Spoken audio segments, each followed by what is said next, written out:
1970 മധ്യത്തോടെയാണ് എർണോ Rubik's cube കണ്ടുപിടിക്കുന്നത്. Rubik's cube കണ്ടുപിടിച്ചുവെങ്കിലും പിന്നീട് മാസങ്ങളെടുത്താണ് എർണോ ഇത് പരിഹരിക്കുവാൻ പഠിച്ചത്.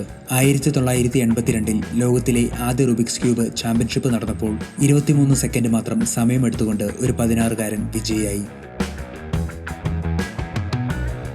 എന്നാൽ ഇന്ന് കോളിൻ ബേൺസ് എന്ന വിദ്യാർത്ഥി 5.25 സെക്കൻഡിൽ റുബിക്സ് ക്യൂബ് പരിഹരിച്ച് പുതിയ റെക്കോർഡ് ഇട്ടിരിക്കുകയാണ്.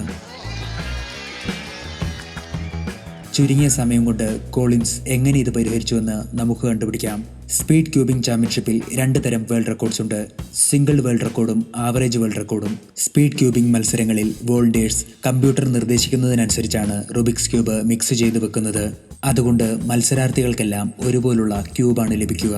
ക്യൂബ് 5 തവണ സോൾവ് ചെയ്ത് 3 എണ്ണത്തിന്റെ ആവറേജ് സമയം നോക്കുന്നതാണ് ആവറേജ് റെക്കോർഡ്. കോളിൻ സിംഗിൾ റെക്കോർഡിലാണ് വിജയിയായത്. ഓസ്ട്രേലിയയിൽ നിന്നുള്ള ഫെലിക്സ് ആണ് ആവറേജ് റെക്കോർഡിനുടമ. ക്യൂബിക്കിൾ എന്ന ഇന്റർനാഷണൽ കമ്പനി കോളിൻസിന്റെ വിദേശയാത്രയെല്ലാം സ്പോൺസർ ചെയ്തിരിക്കുകയാണ്.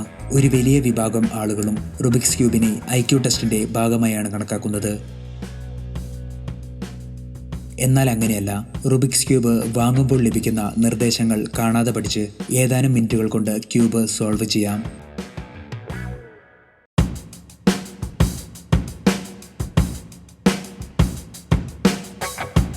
ക്യൂബ് സൂക്ഷ്മമായി നിരീക്ഷിക്കുമ്പോൾ മൂലകളും അരികുകളും നടുവിലത്തെ പീസും എപ്പോഴും ഒരുപോലെയായിരിക്കും എന്ന് മനസ്സിലാക്കാം. അതുപോലെ നടുവിലുള്ള പീസായിരിക്കും ആ ഭാഗത്തെ നിറം തീരുമാനിക്കുന്നത്. സ്പീഡ് ക്യൂബേഴ്സ് സ്പെഷ്യൽ ക്യൂബാണ് ഉപയോഗിക്കുക. വേഗത്തിൽ ചലിപ്പിക്കുവാൻ ക്യൂബ് ലൂബ്രിക്കേഷനും ഇവർ ചെയ്യാറുണ്ട്. എന്നാൽ ഇവരുടെ വേഗതയുടെ യഥാർത്ഥ കാരണം സാമർഥ്യമാണ്. ഒരുപാട് നീക്കങ്ങൾ ഇവർ മുൻകൂട്ടി കാണുകയും കുറഞ്ഞ നീക്കത്തിൽ അത് പരിഹരിക്കുവാനും ഇവർ ശ്രമിക്കുന്നു. റുബിക്സ് ക്യൂബ് പരിഹരിക്കുവാൻ 43 ക്വിറ്റില്ലൻ വഴികളുണ്ട്. കുറച്ച് വർഷങ്ങൾക്ക് മുമ്പ് ഏതാനും ഗവേഷകർ ഗൂഗിൾ കമ്പ്യൂട്ടർ ഉപയോഗിച്ച് ഏത് റുബിക്സ് ക്യൂബും 20 നീക്കങ്ങൾ കൊണ്ട് പരിഹരിക്കുന്ന വിദ്യ കണ്ടുപിടിച്ചു. ഇതിനെ ദൈവത്തിന്റെ നമ്പർ എന്നാണ് വിശേഷിപ്പിക്കുന്നത്. എന്നാൽ മനുഷ്യർ അത്ര സ്മാർട്ടല്ല. ഒരു തുടക്കക്കാരൻ 100 മുതൽ 200 നീക്കങ്ങൾ വരെ നടത്തിയാണ് ഒരു ക്യൂബ് പരിഹരിക്കുന്നത്. സ്പീഡ് ക്യൂബേഴ്സ് 50 മുതൽ 60 നീക്കങ്ങൾ വരെ നടത്തുന്നു. മുൻ തലമുറയിൽ നിന്ന് ലഭിക്കുന്ന അറിവുകൾ കൊണ്ടാണ് സ്പീഡ് ക്യൂബേഴ്സിന് ഇന്ന് ക്യൂബ് പരിഹരിക്കുവാൻ സാധിക്കുന്നത്. 80കളിൽ ക്യൂബ് ജനശ്രദ്ധയാകർഷിച്ചപ്പോൾ ഒരുപാട് പരീക്ഷണങ്ങൾക്കും തെറ്റുകൾക്കും ശേഷമാണ് ആളുകൾ ക്യൂബ് സോൾവ് ചെയ്തത്. ഒരുപാട് ക്യാമ്പസ് ക്ലബ്ബുകളും മാത്സ് ഡിപ്പാർട്ട്മെന്റുമെല്ലാം റുബിക്സ് ക്യൂബ് ഗൗരവമായി എടുക്കുകയും അവരുടെ കണ്ടുപിടുത്തങ്ങൾ പ്രസിദ്ധപ്പെടുത്തുകയും ചെയ്തു. ഒരുപാട് പുതിയ വഴികൾ കണ്ടുപിടിക്കുകയും കണ്ടുപിടിച്ചത് മറ്റുള്ളവർക്കായി പങ്കുവെക്കുകയും ചെയ്തു. കോളിൻ ഉപയോഗിച്ച മെത്തേഡ് ജെസിക്ക ഫെഡറിച്ച് എന്ന എഞ്ചിനീയറിംഗ് പ്രൊഫസർ കണ്ടുപിടിച്ച മെത്തേഡാണ്. ഇതിനെ ഫെഡറിച്ച് മെത്തേഡ് എന്ന് വിളിക്കുന്നു. ഈ മെത്തേഡിൽ ആദ്യം ഒരു ഭാഗത്ത് ക്രോസായി ഒരേ നിറം ക്രമപ്പെടുത്തുന്നു.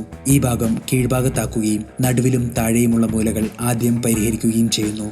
ഈ 2 ലെയറുകളും പരിഹരിച്ചു കഴിയുമ്പോൾ മുകളിലത്തെ ലെയർ മാത്രമാണ് ബാക്കിയാവുന്നത്. ഇത് പരിഹരിക്കുവാൻ മത്സരാർത്ഥികൾ മനഃപ്പാടമാക്കി വെച്ചിരിക്കുന്ന ഏതെങ്കിലും അൽഗോരിതം ഉപയോഗിക്കുന്നു. ഒരു ഇടവേളയ്ക്ക് ശേഷം റുബിക്സ് ക്യൂബ് വീണ്ടും ജനശ്രദ്ധ പിടിച്ചുപറ്റിയിരിക്കുകയാണ്.